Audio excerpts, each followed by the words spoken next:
everybody, and happy holidays from Matt's Wild Foods. I'm Matt, and I'm here to talk to you today about my grow your own mushroom kits. I'm going to show you how to set them up according to the instructions, and I'm also going to show you an alternative way to do it that is very simple, uses just a few extra things that you probably have laying around your home, and also yields some very good results. Let's get started. So, we have your kit. On the front of this kit, you have the type of mushroom it is. This is a blue oyster. You've got your date born. That was the date that I inoculated this block. It takes several weeks to several months for them to grow out to a point of maturity before they can fruit. So then, once they reach that point, I seal them up and box them and give it a fruit before date. That fruit before date is the date that you want to get this started by at the absolute latest.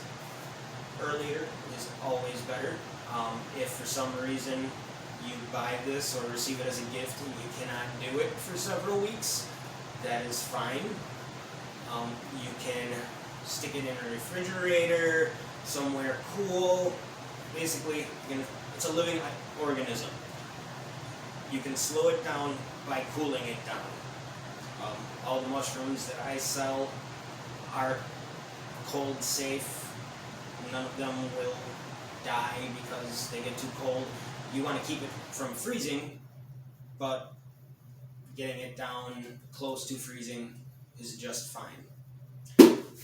So, let's start unboxing this guy. You'll need a box cutter or a razor knife or scissors. Open your box, and inside of there you got a few things. You got your instructions in a bag, and then you got a fully colonized block of substrate, sawdust. On the side of this bag, the front face, opposite this filter patch, will be a mark.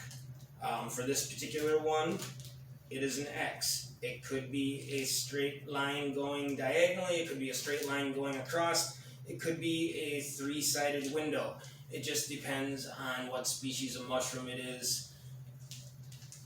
Some do better using different methods, and I put the mark on there corresponding with what I found gives me the best results.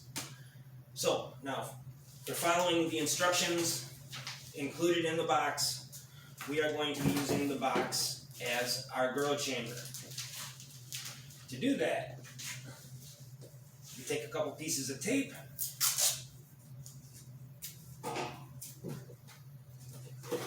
and we tape up the corners to keep the box open. Then you take a spray bottle. Any clean spray bottle will do. You want to use something that hasn't had chemicals in it, obviously. No bleach, no vinegar, no acids, bases, just tap water or rainwater, whichever you choose. Chlorinated city water does not matter. It doesn't hurt anything. So we spray down the inside of this box. Now, I sell these ultrafine mist bottles in the store here. They have a super fine mist. It's like a perfume. That is about the only real true safe way to do direct misting on your grow your own kits, because we do not have the amount of airflow indoors like we do when a mushroom is outside and it gets rained on. That moisture is evaporated off the surface very quickly due to wind and the sun and whatnot. So you spray down the inside of the box to get it nice and moist in there. You can also add a clean, damp washcloth or sponge to the bottom. You might want to put a plate down underneath that to make sure it doesn't soak through. Then you take your razor knife, make your cut as indicated, and then place the girl kit back into the box with that cut facing upwards. Then take the bag that is included, open that up, and this is going to become your lid.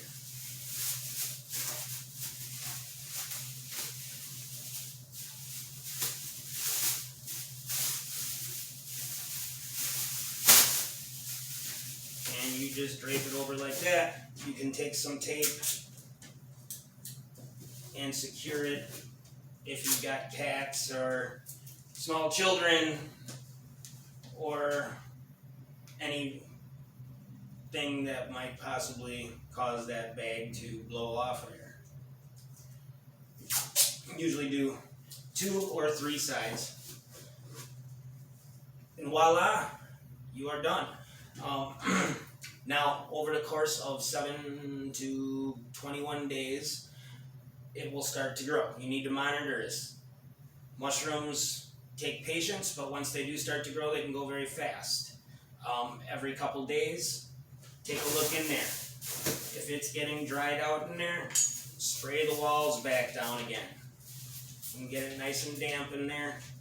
If you're spraying the walls and not the block directly, you don't really have any chance of oversaturating. So, continue to monitor it once you start to see growth. And you'll see little baby mushrooms start to form. Get in close for this. So here you can see tiny, tiny little pins starting to form on the surface where that cut was made. Basically what happens is once you make that cut, the plastic and the substrate are separated a little bit, causes a little gap, that creates a microclimate, and that allows baby mushrooms or primordia to form. It's evaporation off of the surface of the block that causes primordia formation. For oysters, it'll look like all these tiny little bumps starting to form. For lion's mane, it literally looks like some expanding foam starting to creep out of the slit that's made. Once you start to see that there's some growth, you need to allow for more air exchange. So you fold this back a few inches. Mushrooms need a much higher humidity level to initiate fruiting than during the actual fruiting. Now they still need fairly high humidity during fruiting. So once they start growing and you fold this back, you may need to keep it sprayed down a little bit more often. But doing this allows for air exchange. Mushrooms breathe oxygen and give off CO2 just like we do. And if they're starved for oxygen, they start to reach. So if your oyster mushrooms are getting very long stems, if your lion's mane is very, very coral-like and super branched, I guess, that's a sign that it's not getting enough oxygen. So you might need to fold it back a little bit more. Once it has reached maturity, and this is actually probably further than you actually want to let them go, as lion's mane, but to harvest, you grab them at the base, rock it back and forth, it will separate, and then you can put the kit back in the box, spray the box back down, cover it back up the rest of the way, and let it go again. It can rest for approximately 2 weeks before it starts to fruit again. Again, it's a patience game, but then once it starts going, it goes pretty fast again. So this is the method included in the instructions. Now I'm going to show you another method. So, here we've got a kit. The cut's been made on it. take yourself a plate, set that kit on the plate, take a couple of bamboo skewers. Almost everybody's got these laying around their house for grilling in the summertime. Otherwise, you can get them at the grocery store for, they're usually like $1 for a whole package of them. And you stick these in the block, like so, 2 or even 3. Then, take a plastic shopping bag, something large enough that can fit over the top of this. Take your spray bottle and spray the inside of this bag down. You don't need to have it soaking or whatever. Again, this is a super fine mist, so it sprays much less water. Basically, then you take this bag and you drape it right over the top. And that is going to keep the air around that developing mushroom much more humid. It honestly works great. As a matter of fact, this is one that I set up about 2 weeks ago, and I only watered it once or twice.